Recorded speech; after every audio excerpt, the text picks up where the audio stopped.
ஹல்லேலூயா. இன்று அதிகாலையில் நாம் பரிசுத்தரின் வார்த்தையை நாம் தியானிக்க இருக்கிறோம். இந்த நாளிலே கூட லூக்காஸ் எழுதின சுவிசேஷம் 23வது அதிகாரம் 34வது வசனம். அப்பொழுது இயேசு, பிதாவே, இவர்களுக்கு மன்னியும், தாங்கள் செய்கிறது இன்னதென்று அறியாதிருக்கிறார்களே என்றார். ஆம் தேவஜனமே, இயேசு சிலுவையில் பேசின 7 வார்த்தைகளில் முதல் வார்த்தை மன்னிப்பின் வார்த்தை. பிதாவே, இவர்களை மன்னியும் என்று சொல்லி சாகிற நேரத்தில் கூட நம் தேவனாகிய கர்த்தர் நம்மை மன்னிக்கிறார். ஆம் தேவஜனமே, அநேக நேரத்திலே நாம் சொல்லுகிறோம், என்னால் மன்னிக்க முடியவில்லை. இவர்கள் சொல்லுகிற வார்த்தை, இவர்கள் பேசுகிற வார்த்தை என் இருதயத்தை காயப்படுத்தி விட்டது, இவர்கள் என்னை ஏமாற்றி விட்டார்கள் என்று சொல்லி அநேக புலம்பல்களை புலம்பிக் கொண்டு வைராக்கியத்தோடு கசப்போடு நீங்கள் இருந்து கொண்டிருக்கிறீர்களா? சிலுவையிலே உங்களுக்காக ரத்தம் சிந்தின இயேசுவானவரை நீங்கள் பாருங்கள். அவர் பேசின முதல் வார்த்தை, இவர்களை மன்னியும். ஆம் தேவஜனமே, சுற்றி இருந்த போர்ச்சேவர்கள், இவரை குற்றவாளி என்று தீர்த்த ஜனங்கள் எல்லாரையும் தான் இவர் பரிந்து பேசுகிறார், இவர்களை மன்னிங்கள், இவர்களை மன்னியும் என்று சொல்லி.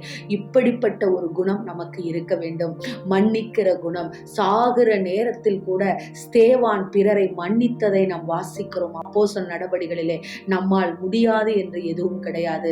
கிறிஸ்து உங்களை மன்னித்தது போல நீங்களும் பிறரை மன்னிக்கிறவர்களாக இருக்க வேண்டும் என்று சொல்லி இந்த சிலுவையின் முதல் வார்த்தை நமக்கு சொல்லுகிறது. அநேக உபவாசங்கள் நீங்கள் இருந்தாலும், அநேக உபாய தந்திரங்களை நீங்கள் தேவ சமூகத்தில் தேட வழிவகை செய்தாலும், மன்னிக்காவிட்டால் உங்கள் ஜெபம் ஏறெடுக்கப்படாது, பரலோகத்தில் எட்டவே எட்டாது. எனவே தேவஜனமே, இயேசுவிடமிருந்து மன்னிப்பை பெற்றுக்கொண்ட நாம் எப்படி பெற்றுக்கொண்டோம்? அவருடைய இரத்தத்தை சிந்தினதனால் நாம் மன்னிப்பை பெற்றுக்கொண்டோம். நம்முடைய இரத்தத்தில் இருக்கிற அந்த இரக்கமற்ற குணங்களை எடுத்து போட்டுவிட்டு, திமிர், ரோஷம் என்று சொல்லி, நான் எப்படி கடின இருதயம், இதை எல்லாவற்றையும் கழித்து போட்டுவிட்டு இயேசுவின் இரத்தமாகிய மன்னிப்பின் இரத்தம் உங்கள் உடலிலே ஓடும்படியாக இந்த நாளிலே கர்த்தரிடத்திலே கேளுங்கள். இருதயத்தை சதை பற்றுள்ளதாய் மாற்றுங்கள். நீங்களும் பிறரை மன்னியுங்கள். இதுவே கர்த்தர் உங்களுக்கு பேசுகிற புனித வாரத்தின் முதல் வார்த்தையாய் இருக்கிறது. ஆமென். ஸ்தோத்திரம்.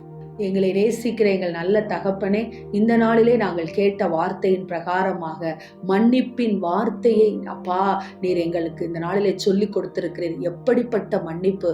தன்னை சாகடித்தவர்களை ராஜா அவர்கள் சாகாதபடிக்கு அவர்கள் மீது தேவனுடைய இரக்கம் வரும்படியாக நீர் எப்படி மன்னித்து ஜெபித்தீரோ, அதே போல எங்களுடைய இருதயமும் எல்லா சூழ்நிலையிலும் பிறரை மன்னித்து நாங்கள் பழகி, ஆண்டவரே, இந்த வார்த்தைக்கு சொந்தக்காரர்கள் எங்களுக்கு கிருபைகளை கொடுக்கும்படியாக நாங்கள் ஜெபிக்கிறோம். இயேசுவின் நாமத்தில் இந்த கிருபையை பெற்றுக்கொள்ளுகிறோம் நல்ல பிதாவே. ஆமென்.